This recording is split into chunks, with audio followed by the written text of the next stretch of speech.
So the Global Autism Project has been around for 20 years now, and we provide support to entrepreneurs, to different autism centers around the world. We provide clinical training, leadership training, admin and outreach training to people who want to grow and scale their business in their autism centers around the world. So important, especially, here when we're just at home in our own personal lives and we're dealing with our own families. Sometimes we forget that it things are happening on a global scale. And there's so many ways that we can help make a difference and help support, other countries. And people probably don't even realize that they can, you know, take part of those types of things. So I'm looking forward to our conversation today. Hopefully we're getting Molly up here soon and we'll be able to just jump in and get right to it. Yeah, yeah. Perfect. Well, for those of you who Um, are joining us okay, go this ahead. morning, this is the SJ Child Show. I am Sarah, also known as SJ Child, the host, and we are bringing you today the Global Autism Project. And today I have Rachel and Molly as well. She will be joining us in a moment. And they are going to talk to us today about the Global Autism Project and what that means for the world, and how exciting that we have something kind of to cover the whole world's progress and help educate and bring support for those who need it in different countries around the world. So, Rachel, thank you so much for being here today. Why don't you go ahead and introduce yourself and tell us a little bit about the Global Autism Project? Yeah.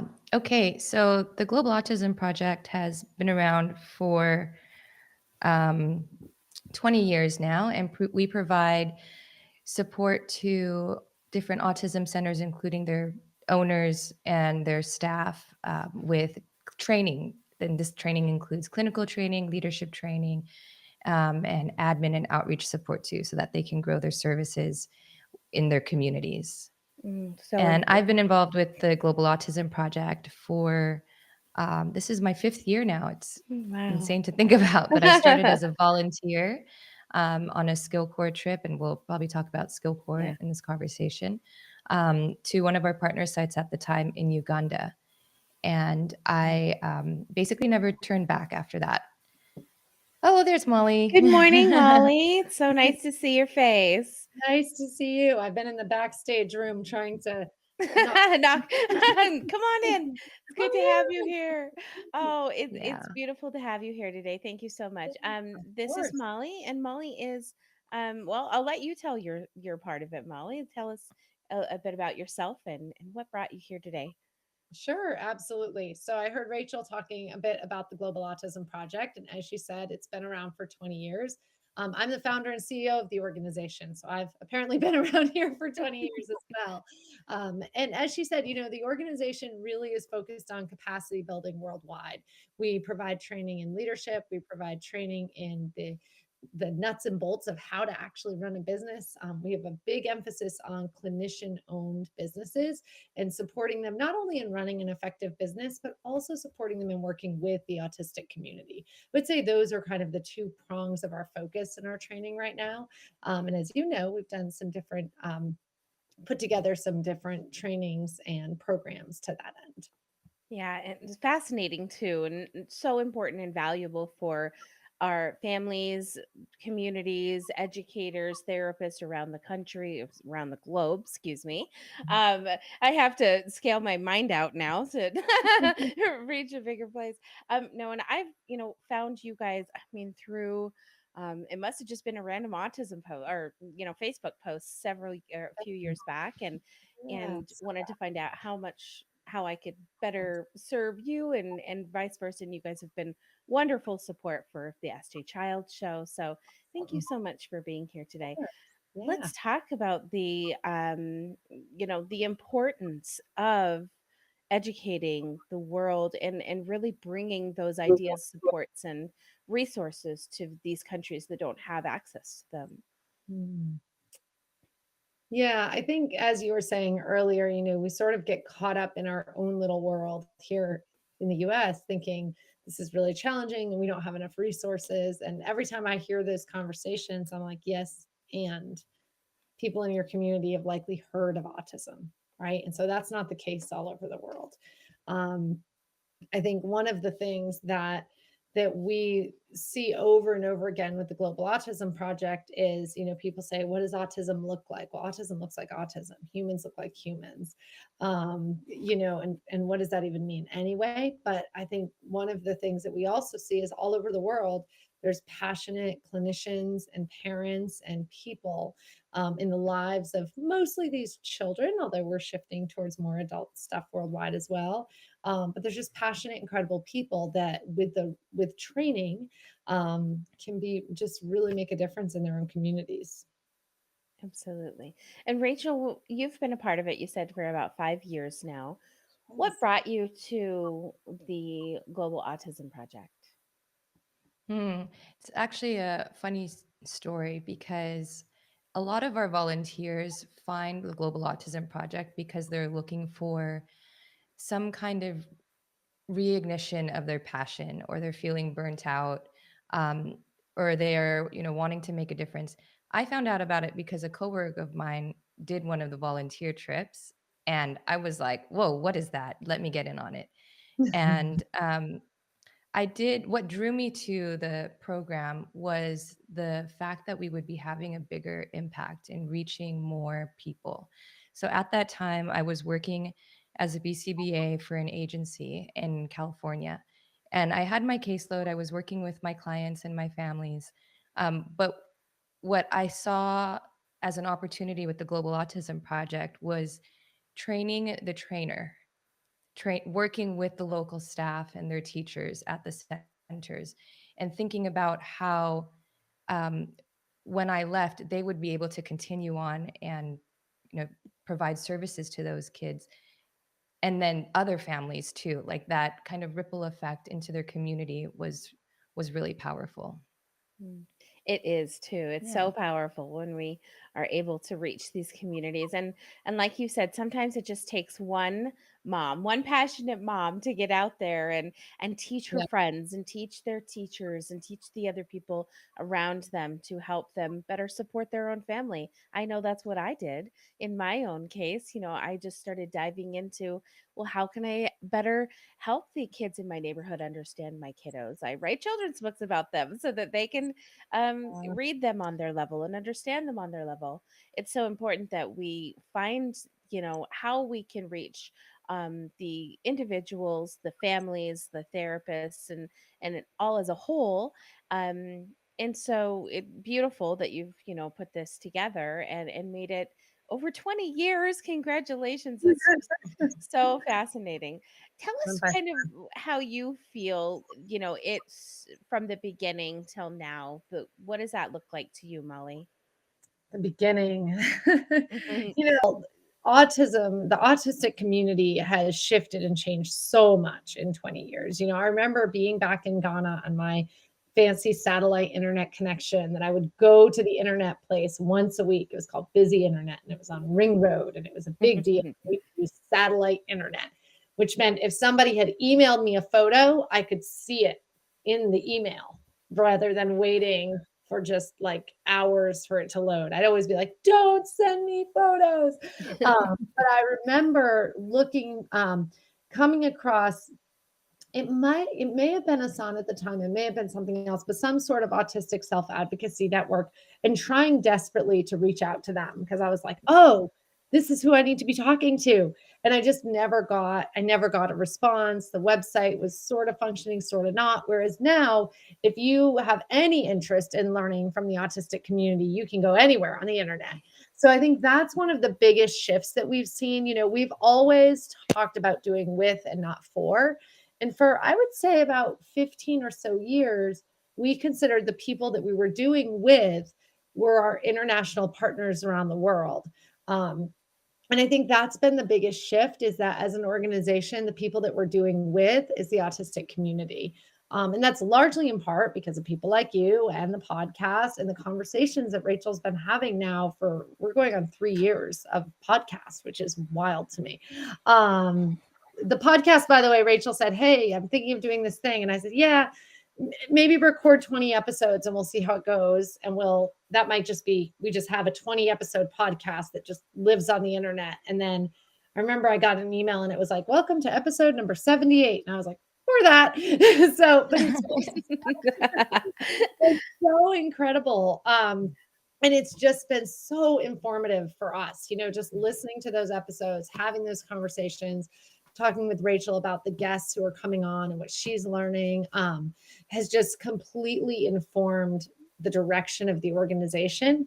And I'm just so grateful for that. So I think that's the biggest shift, is that the proximity to the autistic community, that the autistic adults that we can hear directly from has improved so much over the last 20 years. And then the other thing is, I remember living in Ghana and going online and trying desperately to find somebody who could come to Ghana and provide training. The time there was one person who was even like maybe, and they were so cost prohibitive, it was never going to happen. And then the only other people I could find around the world even trying to do this work was a woman in India.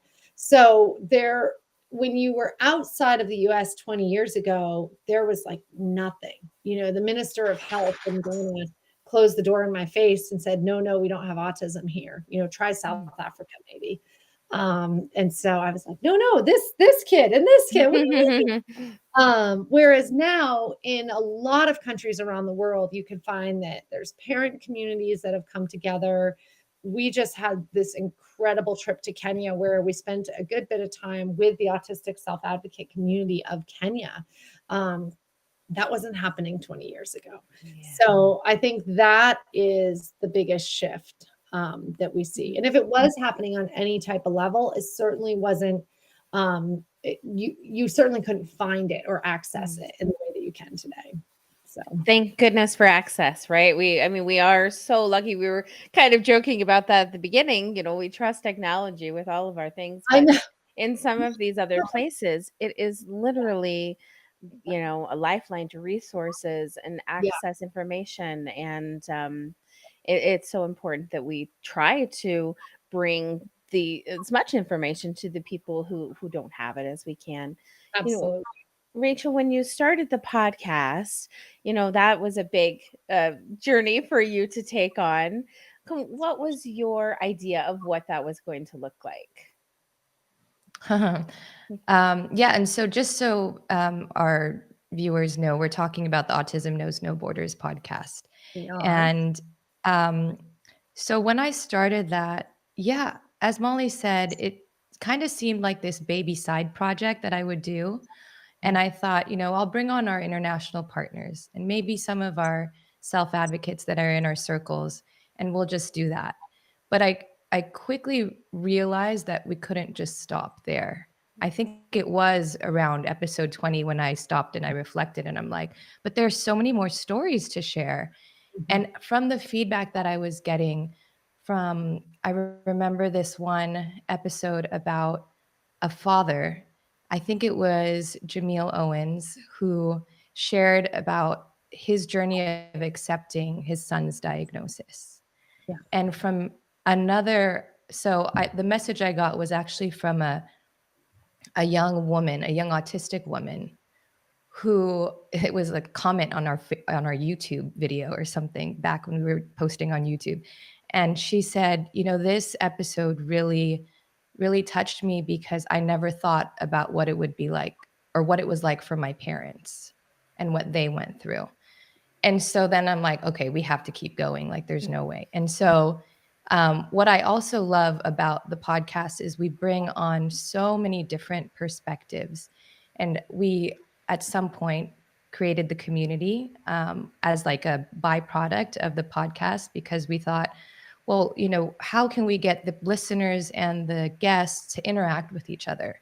And so that was kind of like next level. After the first year of the podcast, we decided to open the community, which I think, Sarah, is maybe where we met. Mhm, You I think joined our so. online community, And then I and then just we spammed connected. everyone to come on my podcast. No, I'm kidding. But you've been a very great active member there, Thank and you. it's been lovely to have you. I So, love it. from the community, we started doing roundtable discussions that were also turned into podcast episodes. But in these monthly roundtables, we focused on a theme that was posted about in the community week by week.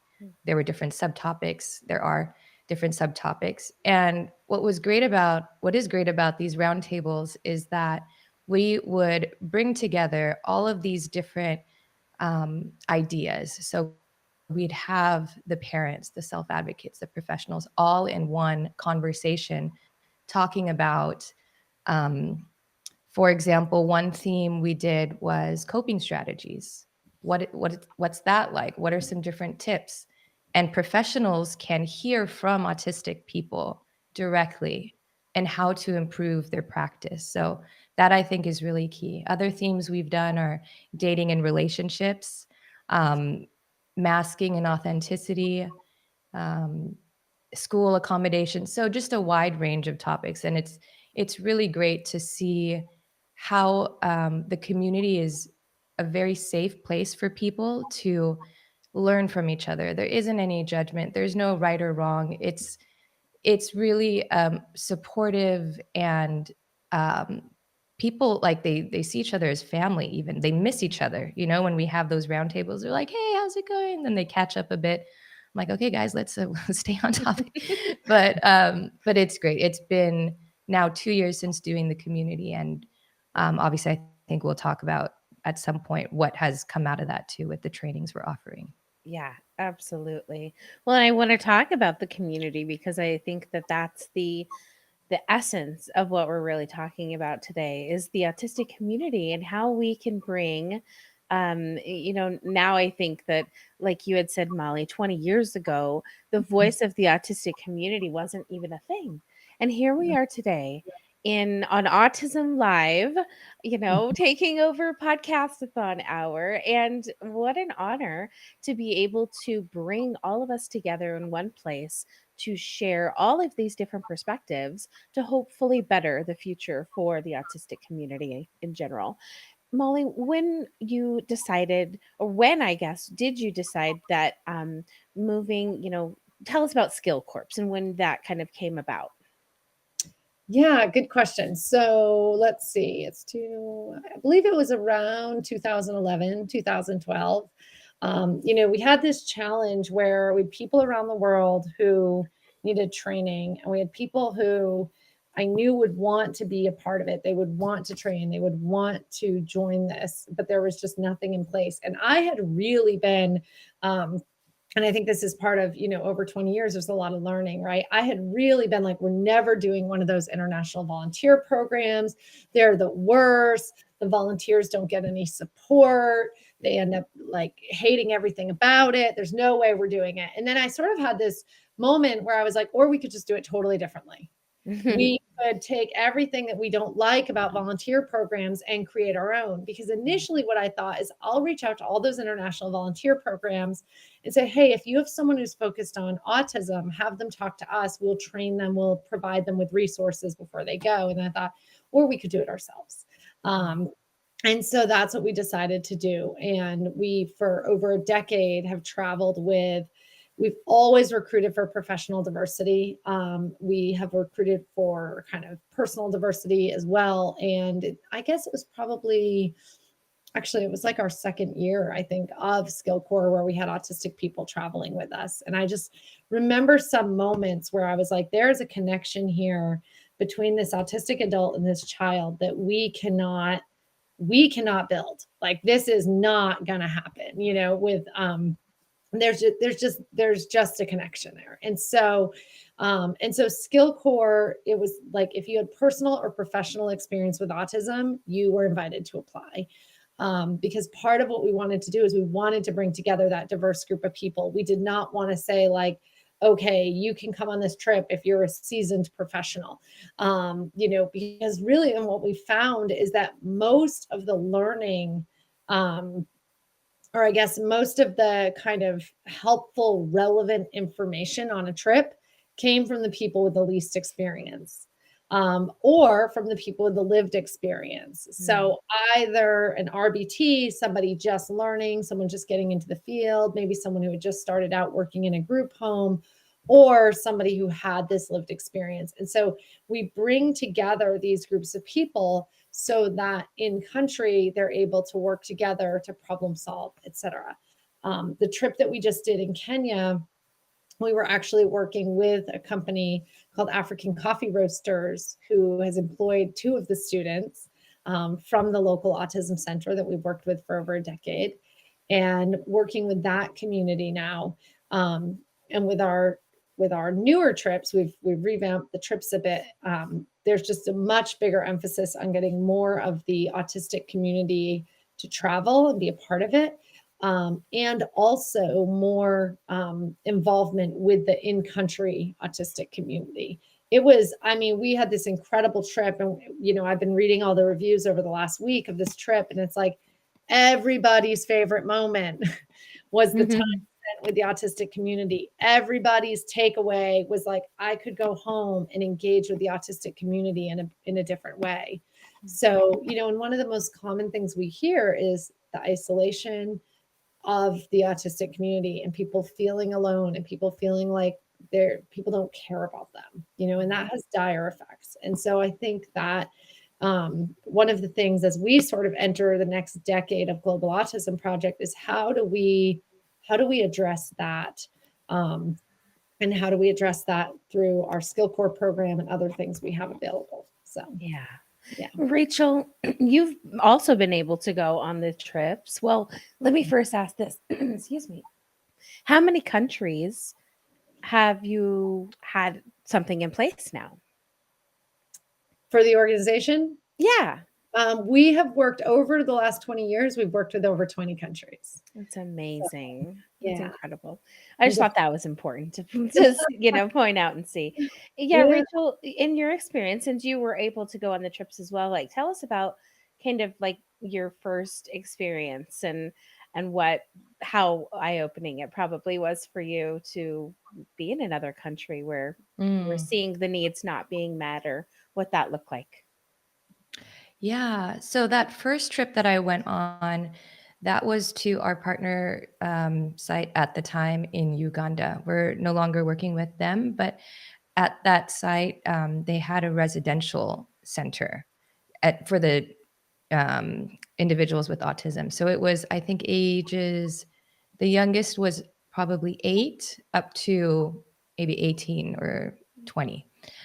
So what surprised me there was just how independent these kids were, how independent their students were. Like sometimes there's a moment I remember where we were washing our own clothes as a team, because there were no washing machines at the place we were staying. So we bought some soap and we were washing in the shower. And some of us were like, well, how do we do this? Like, how do we wash our clothes with our hands?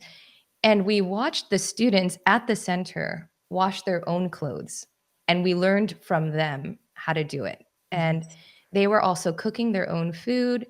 They were doing chores around the house that they were staying at. And it was just so inspiring also to think that some of the kids in the US that were, trying to teach life skills to,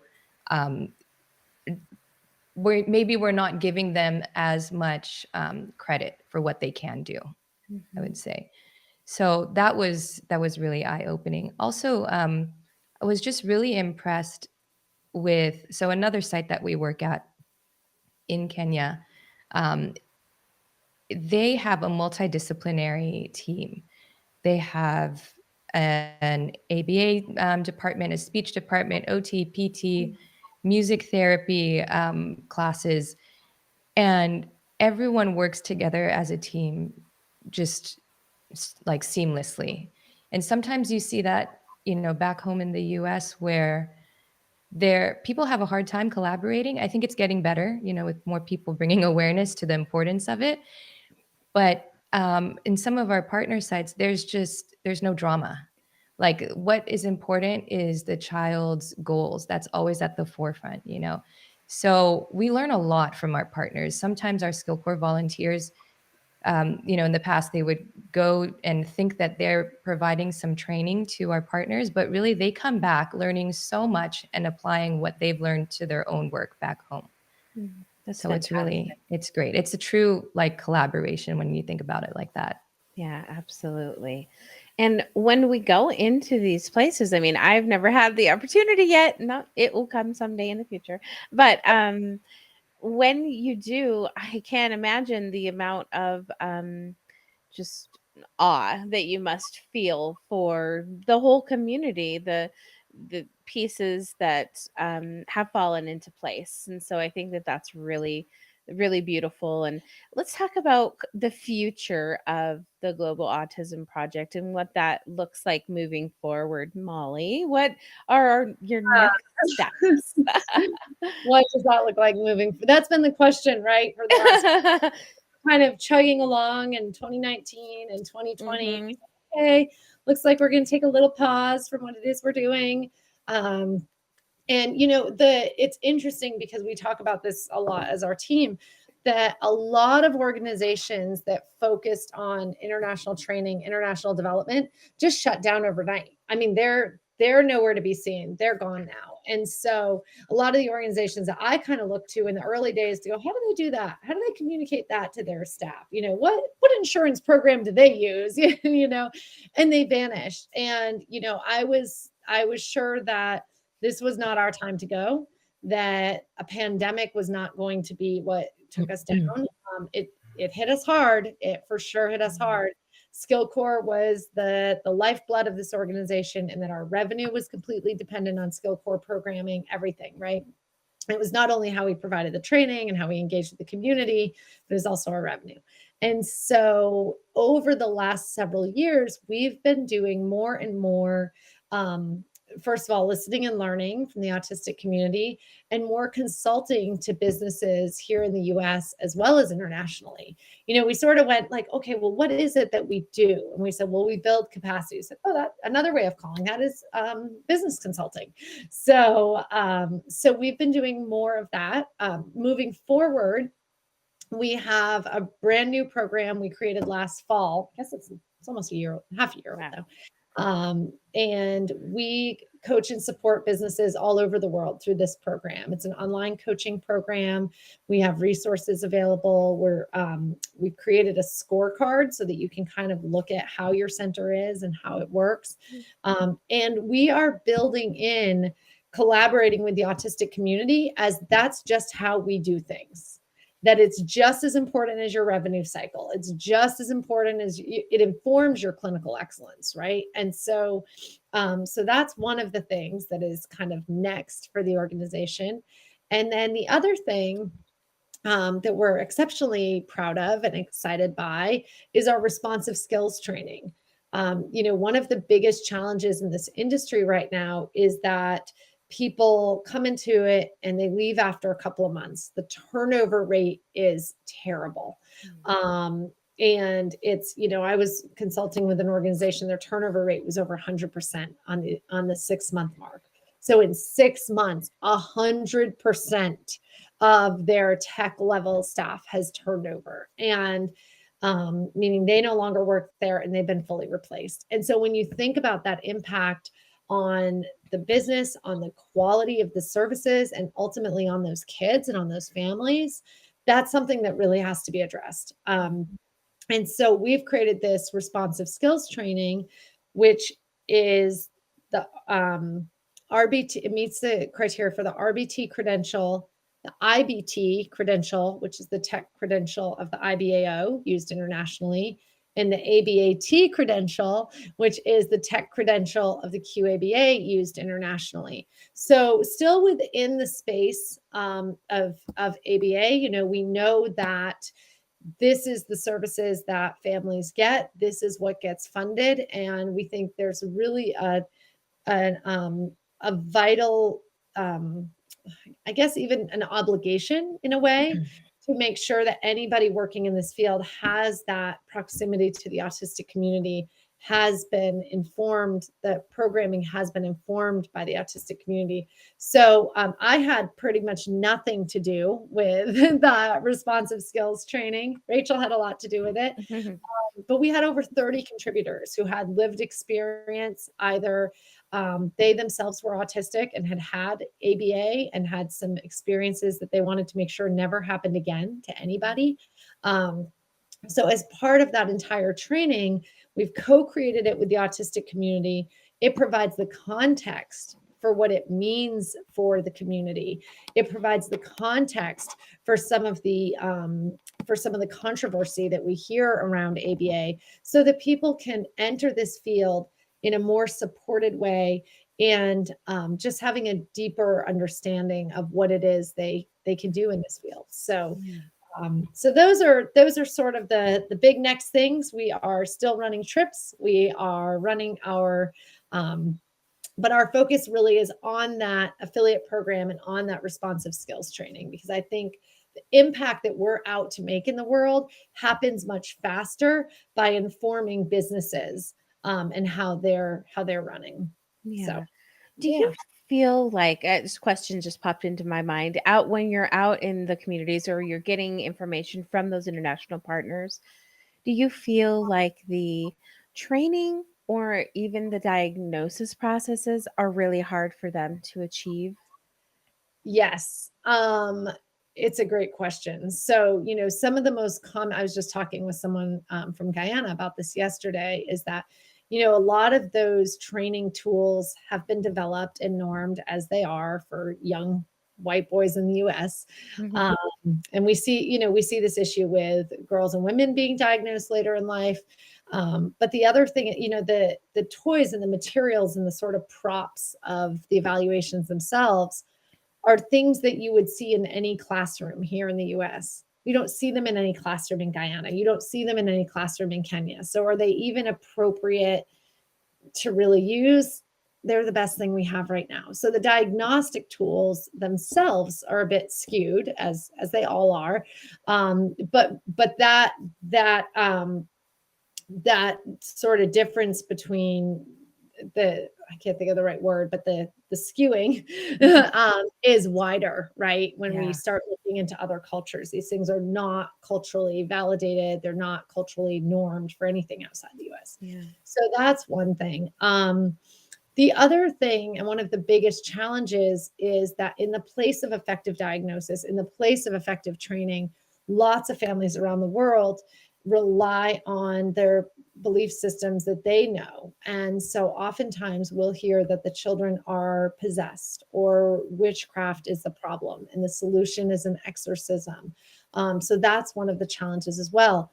We never, never, never go into a community and say, oh my gosh, that's totally wrong, right? We are curious about it. I learned that back in 2003. It's like Wow. what somebody asked me if the children's parents had had a big wedding. And I was like, oh, I have no idea. And so if they did, they probably invited someone who didn't like them very much, who put a curse on the child. And that's what happened. And so I was like, got it. What's this kid like to eat? You know, that's what I've learned, and just like very much learned over the last 20 years, that engaging with curiosity just makes Yeah. a big difference. So, And we were kind of speaking to that yesterday, Rachel, when we were talking in the little meeting we had, and that is asking questions. I was stating that I think that asking questions is so important in all fields, really. But yeah, showing your curiosity not only gives the family and the child the understanding that you support them and you want to know more about them and you care for them, rather than just coming in with a plan and stating all the facts. And I think it's so important that we build those relationships with families and with therapists and our multidisciplinary team, because those are the people that we are going to kind of carry this process through with. And having them all on board is so important. The beauty of you're right. teamwork. Yeah. People Yeah. have so much to offer, and I think if, as Rachel said, and I remember that conversation where she said, I'd never thought about what this was like for my parents. Well, that's a really important, valid piece of this puzzle. Mhm. to think about what is it like for a parent? What is it like for, and likewise, do parents think about what it's like for that autistic child? Sometimes, and sometimes they're really focused on what it's like for them. And Mhm. so just creating that's the norm where we have those conversations, um, makes a big difference. Yeah, So. definitely. So when we go into these other countries, kind of give us like an idea of what a day looks like. Rachel, tell us what a day, in Ghana looked like when you just recently. Oh no, you guys just went to Kenya. Is that Yeah. Kenya. right? What does that look like? Ooh, okay. Well, every day was different. um, That's true. but let's say that, so I can kind of give you like a week overview. Maybe Super. that would be a little bit more helpful. So you can get an idea of all the different things that we did on that trip. We had a team of, I think there was about 20 to 25 of us total. And we worked, so our team consisted of some previous skill core members who had traveled with us in the past, and also some of our international partners, which is really exciting. We had our partners from Ecuador, from Rwanda, and India with us. Am I missing anyone? I think that was it this time.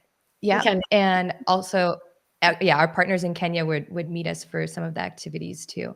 So it was really great for the team to just be so global to begin with.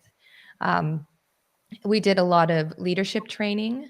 So having people learn about themselves, who they are as leaders, who they can step into being, which is very, very applicable to their work that they're doing back home. And we did a lot of work in the community. So we met with different stakeholders, people who were autistic themselves, sharing their stories, learning from them. We met with parents.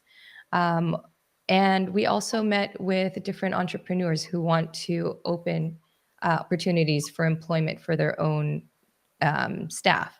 We also did training at that African coffee roasters that Molly mentioned. We did uh, like a autism awareness kind of acceptance training for their staff because they are now working with autistic people. And it was interesting to see the different levels of understanding in those conversations. Some people had never met an autistic person in their life. And some people were actually, they started to open up about autistic people in their own families, and they never shared that information with any of their colleagues before. So we,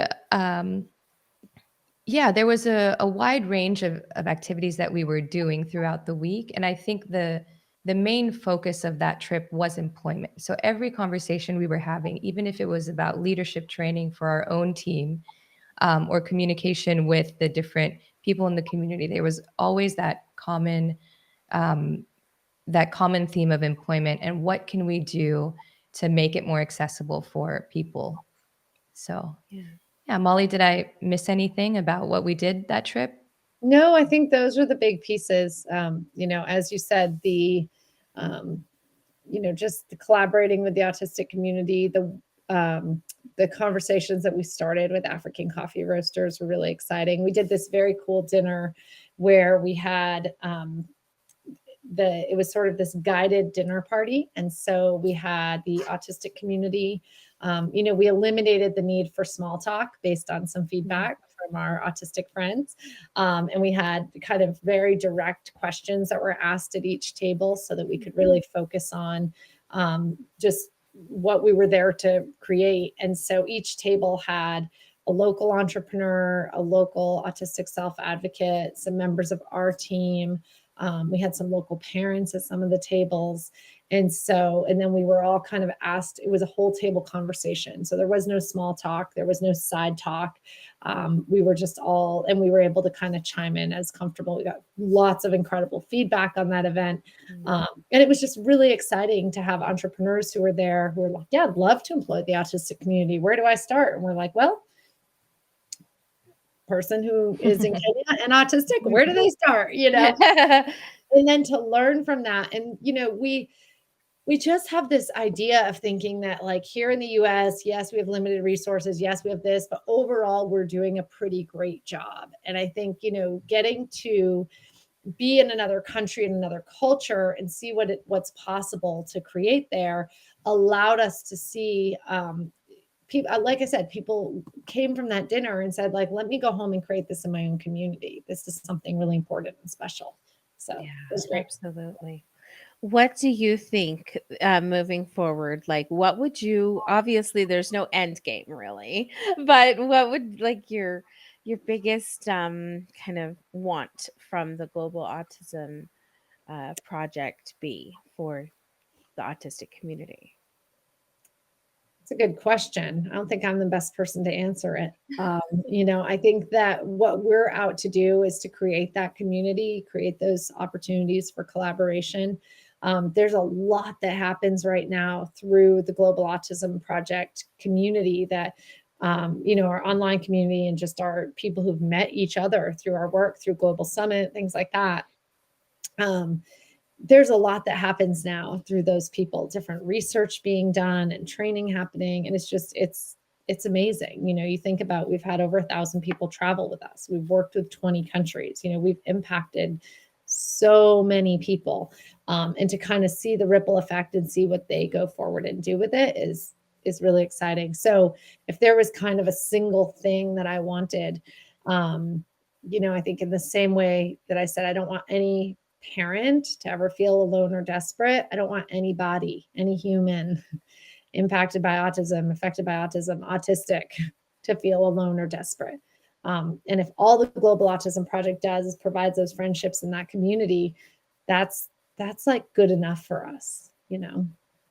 I love So, that. Definitely. Well, you're doing a fantastic job, and it is already, those pieces are already being put together and have already, brought so many relationships together. So amazing job, amazing job. So you did mention a little the Global Autism Summit. Let's talk about that while we have a few more minutes left before we go. yeah, somebody asked me, they said, so is it like a conference? And I was like, no. Conference. It's way more fun. It's way more experiential. It's way more immersive. So Global Summit happened. Our first, what we thought was going to be our first annual Global Summit, happened in 2019. Our second annual Global Summit will be happening in 2023. So 4 years later, it's like a leap year, first annual leap year Global Summit, Yeah, maybe. right? But That's funny. it's it's so funny because there's this video and it's like, welcome to our first annual, and I'm like, oh, quad annual. What would you So that's happening this year. And so what that is sort of the in-person event that brings together our online community, brings together our skill core community, brings together our partner community, brings together supporters and stakeholders and people who have supported the work of the Global Autism Project. We were looking at it a few months back and we're like, do we go to such a cool location? Because we host it in Bali. We hosted it in Bali in 2019. Bali is a beautiful island of Indonesia. And we hosted it there in 2019, and we're hosting it there in 2023. I can't really think of a better way to describe it than it's a whole lot of synergistic connections that are getting made. Yes, there's some workshop content. It's more about leadership and personal development and transformation and how you can make a difference in this community. We have some improv activities. We have, we've done yoga, we've done cooking classes, we've done improv. So you see why I don't want to call it a conference, right? Yeah. Like, no, it's a celebration. Interactive. So there you go. Yeah, it's like this interactive, immersive celebration that's just magical. So I think, so we're really, really excited to bring that back.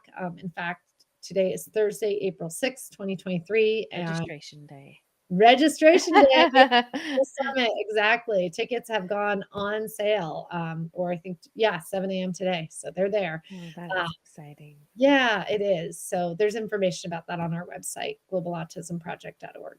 That's what Um, I was just gonna ask you. Tell us yeah, your website. really amazing. Perfect. And it's, you stay in villas with people that you may not have met before. And it's an all-inclusive kind of, once you're in country, your meals, your transportation, your housing. So it's really a very cool, it's amazing. We're excited to bring it back. That So sounds amazing. Yeah, I can't wait to hear about it. yeah. I don't know that I could go this year, but definitely Well, excited. hopefully it's an The annual. intention, yep, the intention for it to be annual is there. That's what Yeah, matters, right? exactly. Yeah, Rachel, and you know Heather, what oh, was go ahead. beautiful also about the one in 2019 was it was the first time all of our partners were in one place together. We had regional conferences, regional summits earlier that year, where some of them met in different smaller groups. But this was like a big reunion. It was like a big family reunion, really. And so, what was also beautiful was one day we did um, a poster. This was conference style esque, but This we was had a a poster room. Yeah, where yeah. each partner presented something that they had accomplished at their center, and they would stand next to their part. Like they spent a lot of time on this. We had it printed in Bali. It was a lot of work for them, and so they presented whatever it was that their mini project was at, not mini, but their project at their center. For example, Yasser, our partner in Saudi Arabia, he had a program called Give Me a Voice. So he was presenting on his Give Me a Voice program where he helped his little ones communicate. And so it was very empowering for them to share, and also for them to learn from each other and hear that they're going through similar struggles. And as Molly was saying, part of the work that we're doing is so that people don't feel alone. And it was there in those magical 4 days that they actually realized, hey, I'm not in this alone. Like people understand me, they feel validated, and they feel supported. Like I won't spoil one of our fun activities that we did, but I'll just say that by the end of it, you feel like everyone has your back. That's great. Oh, Yeah. and that's so wonderful. And it is such a takeaway when you recognize that somebody else is having the same experience as you, whether it be that they are working with individuals or are an individual themselves, just having these relationships and the opportunity to make them to help not feel so isolated on this journey because it definitely, I'm sure millions of families can say the same that that feeling of isolation is never a good one. And there's so many opportunities and resources and communities. And so, if you are in another country and you're looking to find some way to bring some more expertise into your community, please now you know you can reach out to the Global Autism Project, find out how they can come and better serve your community, help you figure out how to scale up your autism projects if that's something you're interested in, or just come and be a part of these amazing summits and adventures that they're taking part of to help bring the autistic community a better voice, more understanding, more support. So, bravo to you both, ladies. So, thank you Thank so much. you. It is amazing. So, what can we see next for the podcast? You're just doing that still, and the panels. Or are we going? Are you still continuing with that?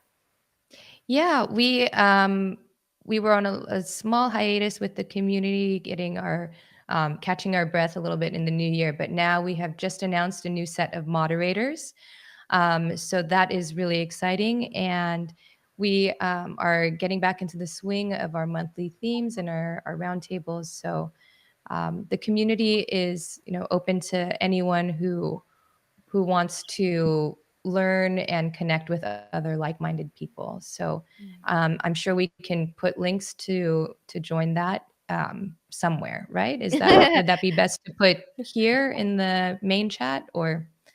Yeah, Casey, if you could help us with any links to the Global Autism Project, that would be fantastic. So we can have that access for everybody to check out. And of course, Autism Knows No Borders podcast, where you can also get great information and hear these amazing stories. Being a podcaster, a storyteller myself, I see and know the importance of hearing other people's perspectives, getting the ideas that me personally, having the experience from myself, my husband, and two children to be able to say, what does autism feel like for you? And, when you're going to school today, or what does it, how are you feeling out in the workplace? For my husband, what is that like? So it's unique that we can give these ideas to help better um, kind of resolute everyone in the autistic community to know that your voice matters. Please reach out to myself, and you're welcome to come on to the SJ Child Show anytime, as well as to Rachel and Molly at the Global Autism Project. So before we go, let's just definitely give our links again. I don't know if they're going to be coming up here, but Molly, if you have to go, that's not a problem. We can finish out here with Rachel and I, but just want to thank you so, Thank so much thank you for so what much you've done. for having Mhm. me. And yeah, you can learn more and reach us at globalautismproject.org. And I look forward to seeing you again. Thank you so Yeah. much for getting up early and having me this morning. It was so great to Oh, be with you. it's just a pleasure to Yeah. see you again. We'll Sarah, definitely be big talking. shout out to you. Thank you Oh. so much for inviting us and also for contributing. We didn't mention this in our conversation, but you contributed to the responsive skills training. So thank you for that. Oh, yeah, absolutely. I mean, I want to do my part as much as possible for my community as well. And I have to say, the minds that were going in that meeting yesterday, whew, I didn't know if I could stay caught up with that, but I was fascinated, to tell you the truth, just fascinated by Yeah. the content and the conversation. It was just like left me buzzing afterwards. I literally was just Yeah. left buzzing because it was just so um progressive. I feel like it's such a progressive conversation, and the work and the intention that's being put into it is just so beautiful. So Oh, yeah. Thank really, you. really Yeah. great work. It's exciting. Hmm. So when is the next skill core trip? I guess we have about 4 minutes left, so we can Okay. talk about Okay. that. I wasn't sure if we're going to the hour or, yeah. Yeah, I'm not So sure the either. next, then we'll just keep going till we get cut off. So the next skill core trip is going to be in July. And then we have another one in October. And where are we going? So July, we are set for Kenya and India. So Mm. our last trip to Kenya was actually a pilot trip. We were testing out this new version of Skill Core because before, as we mentioned, it was very heavily focused on clinical training, and now we're spreading more into the community and outreach initiatives. Um, so now that we've kind of have the skeleton going and the framework that we have an idea of what the new skill core will be like, now we're adding on another site. So we'll go visit our partners in India. Mm. And October is still quite a ways away, so we're not sure yet. So we're just kind of going, quarter by quarter here. Yeah, But that's we are exciting. excited for Global Summit, and that will be Mm. in September. Wow, Bali. That's Yes. amazing. Yes. Oh, Oh, yeah. wow. And Yeah, it just puts you in this like against this beautiful backdrop, and you can't not be in a good mood yeah, when you're there. that's for sure. I bet, absolutely. Right. What is some of the feedback you've gotten from the autistic community, as far as like maybe their appreciation or what You they know think what? about it?